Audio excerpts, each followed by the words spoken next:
let's bring on board Ashish Shah, Research Head Commodities at Sushil Finance, who joins in on the show to chat about how you should be trading the commodity cycle right now. Ashish, the Finance Minister, saying that India has indeed imported 262 tons of gold just in the month of May, and that the country cannot afford to import so much gold on a monthly basis, and that he is going to review gold import policy as well if needed. How do you think the market has reacted to this?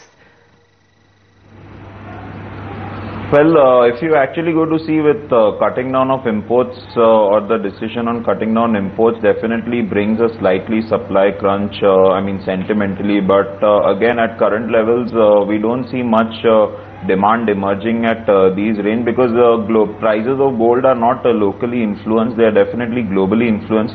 So till internationally gold is still ruling sideways or negative, I don't see much difference or much impact of this news happening on Indian terms. But yeah, major crashes, our festive demand does play a very important role, and which will pick up the moment gold goes anywhere below 25,000, 24,000. We will see retail buying coming in place and probably protecting the downside as far as the Indian prices are concerned. Your observations on which way the gold prices are going to be headed, and what trading strategy would you then recommend? Yeah, I think if you go to see globally, gold is still on a sideways with a slightly positive bias. I don't see a major reversal or a very bullish scenario emerging for gold for a positional basis, but yes, the momentum continues to remain slightly on the positive side. I think there is about 3 to 4% appreciation in gold which one can see from current levels. For that, I would suggest very short-term traders to go long at current levels and dips to about 26,950. Put a stop loss below 26,850 for a target price of 27,200. Ashish, what about the other precious metals? Silver, what is it that you're telling your clients now? I am, when it comes to precious metals as a pack, gold and silver, I still prefer continue to remain invested in silver as a part of the portfolio. One can look at doing SIPs or making it as a part of their investments as far as the bullions pact is concerned. Silver in the next 3 to 4 months or probably even in the short term does look good to me. I see silver prices eventually rallying back to about 47 to 48,000 if one has to take a very short-term perspective. On the downside, anything below 43 to 40,000 is a very valuable range to keep long in that levels. So I would suggest traders to not look at very short-term angle as far as silver is concerned. Just keep looking at major sharp falls or corrections and buying in small tranches for a long-term horizon.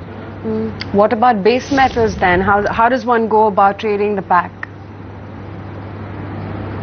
We have seen the Chinese data being slightly supportive for base metals. The manufacturing data remains good. Also, we have seen the strike in Chile, which has helped copper prices bounce on today's trade.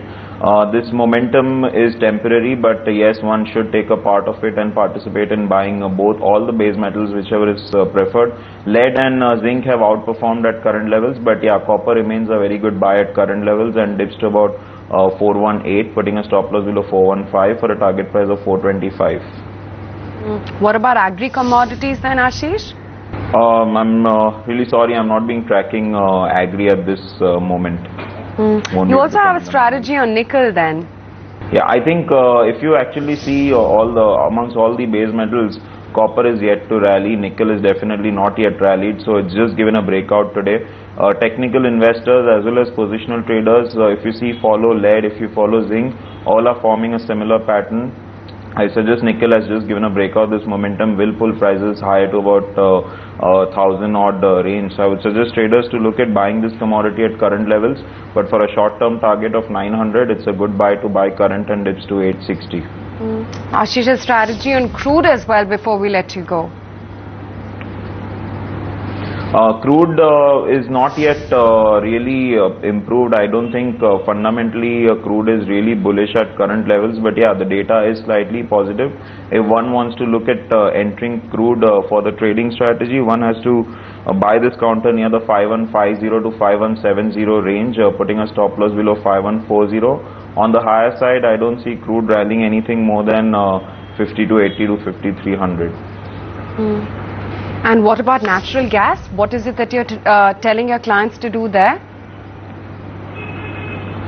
We are suggesting natural gas traders to actually exit from long positions, because I feel the rally which is really picked up from the 200, 215 levels going all the way up to 225, 227, somewhere this has reached the near-term top.